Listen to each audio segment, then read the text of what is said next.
NBA play-in preview. Let's start with the Magic versus the Hawks. Who do you got? Yeah, I think the Magic have just been the better team all season long. If they weren't hampered by injuries, they might not even be in this position. So the Magic, I don't see them really having too big of an issue with the Hawks, especially because this is a home game for the Magic. I think that probably leads to a little bit more impact. And obviously, the Hawks rested a lot of their stars going into the last couple of games of their season, but that can be said for almost every team in the NBA at this point. Like nobody really takes the end of March / the start of April as seriously as they should, except if you're like in the Western Conference this year and fighting for your playoff lives, essentially. So I think that this is a like one of the easier ones on the slate. There's like a lot of, I feel like with the 9 and 10 seeds, that's maybe like a lot more tanking going involved in like their games, but the 7 and 18 matchup, I think that the Magic come out of this pretty handily.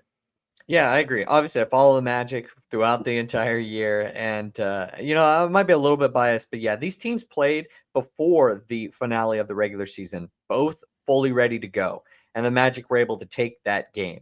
So I'm taking that win and I'm applying it to this play-in game. Also, yeah, you're right. Like the Magic maybe potentially aren't in this position if Jalen Suggs can stay healthy, if all of their guys can stay healthy throughout the year. The Pistons did take that though. They had a great season, so I give the Pistons credit.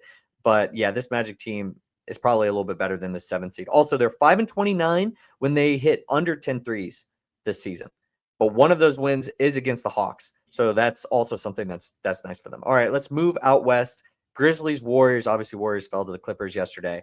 What do you got, or who do you got for that game? There's just too much going on with the Grizzlies right now. I think the Warriors are flat out the better team. Obviously, that race for anywhere from 4 to 8 was completely insane this year. But I think that the Warriors are just the overall better team. They're last time I checked, they had 20 wins to like maybe 5 losses or something crazy number like that with Jimmy Butler on the floor. Jimmy Butler's been a great addition for them this season. They obviously are not too far removed from winning the NBA championship, with a very similar roster minus Jimmy Butler. So I think that this team is better than a struggling Memphis Grizzlies team and can really like honestly take it to them. I think that this is probably one of the better lower seeds in the Western Conference right now. So I have the Warriors winning. Maybe a little bit of Jimmy Butler bias in my Miami Heat days, but I know who playoff Jimmy is, and I think that he can win a game versus the Grizzlies, especially with like Steph Curry and all the other players they have on that team. Yeah, I know it might not be a shock to say that the best playing team is the 7th seed in the Western Conference, but yeah, this Warriors team has just so much experience.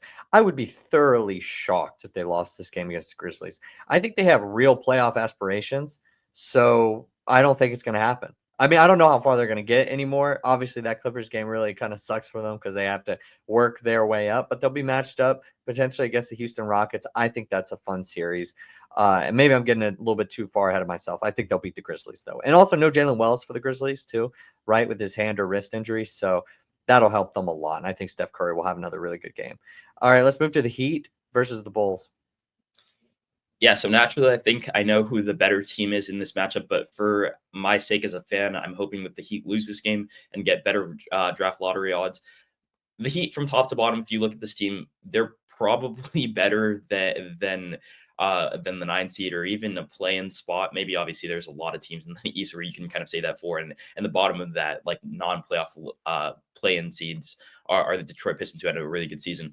But from top to bottom, you have Tyler Hero, you have Bam Adebayo, who like regressed a little bit this season. But that being said about Bam, Tyler Hero took another step up this season. It was a lot of really like good to great players on that team. I don't know how many great players you can say are on that team, but Davion Mitchell has been a really good player since he's gotten here. Andrew Wiggins has obviously been like he's done his thing. He hasn't been great. He's been above average this season. So I think that team, if you just look at them versus a 9 seed, they're probably the better team, but I'm just hoping that they lose, and I'm hoping that the Hawks are able to pull one out. They're able to pull one out. Yeah, I mean, look, so I think the Heat are probably going to win this game as well. When we get into the 9-10 conversations, especially in the Eastern Conference, like I don't know exactly what these teams would want or prefer. And obviously you as a Heat fan would prefer this Miami Heat team to just continue to just try to get that lottery pick built for the future and stuff like that. But I think they have just too much talent, too much experience. So I'm going to go with the Heat as well. But I trust your judgment on anything that you might think that's going to happen. And also, I believe, did you say the Bulls were favored? Yeah, the Bulls are favored with the Heat are gonna have to go on the road for this, so I think that maybe plays a little bit into it, but yeah, I don't know. I don't really care about the way this team like plays right now either, just because this team isn't like even close to a championship contending team. So there's no point in like making the playoffs and getting swept by the Cavs or yeah. Yeah. All right. Kings versus Mavericks. Probably the same, like a similar conversation here too. Yeah, I think it's almost remotely the same exact like literally the same exact conversation.